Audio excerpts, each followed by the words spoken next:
we were playing in Kiev, Ukraine, part of the former USSR, and we were getting there on a series of airliners. One was an old chartered Aeroflot, a jet, looked kind of like a 727, and the crew and the equipment were all supposed to go in there. Well, to start with, the baggage door of the plane was not big enough to put the equipment in with the cases. So they started taking, we were coming from maybe Moscow the day before. So in Moscow, they're taking the cases apart and just, cases that would have little delays and pedals and cords and stuff, now they're just cords being thrown into this airliner, like in seats and stuff. Delays, amps, guitars, just stuff without cases, being just totally loaded into this ancient, like put out of service because it's not good enough to keep in service airliner.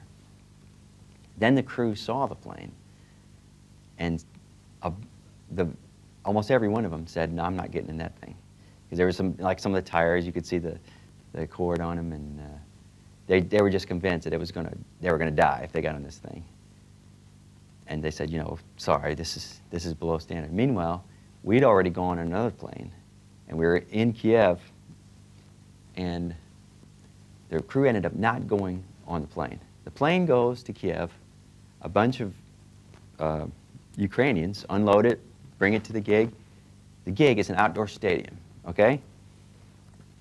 It was like late summer, and it's just a cold front has just gone through. It's gotten really cold and windy. The stage is about 200 feet across, and I just got suddenly picked up from the hotel room. You need to come down to the gig right away. Why? What's wrong? I get there. None of my crew is there. All my equipment is scattered in pieces across a 200-foot stage along with everything else. There's people milling around. No one speaks English. I have a T-shirt on and a thin jacket, and it's starting to snow. There's nobody to set up my stuff. There's no power. It's, I have 110 volt stuff. They have 240 volt. There's no transformers. There's nothing. And people the doors are opening. There's people coming in and say, people in broken English saying, "Steve, why are you setting up your equipment?"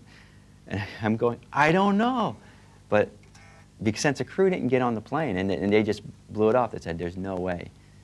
So we did the gig anyway, and I had to figure out a way to hook everything up. Well, it took me until 5 minutes before the show to get enough adapters and cords and to find all the stuff, just to put it together. Because I have a bunch of pedals and a rack and 6 cabinets.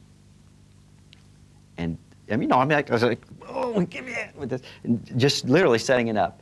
And then 5 minutes before the show, I'm totally, completely frozen, and we're supposed to play. And there's movie cameras all around, strategically, like they're going to make bootleg things of this or whatever. And I'm just going, God, this just couldn't be any worse. I couldn't even move my fingers. They were just so frozen. So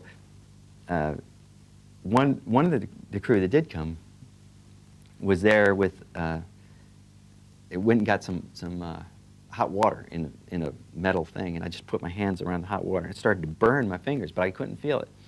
So when the pain arrived, getting through the frozen fingers, I said, ah! And then I put a towel around it and then kept doing this, trying to warm it up for about, now I had 2 minutes left. Hadn't touched my guitar. My fingers are just starting to get unthawed. So, and then this guy in Ukrainian starts announcing the band. It was just, welcome to hell.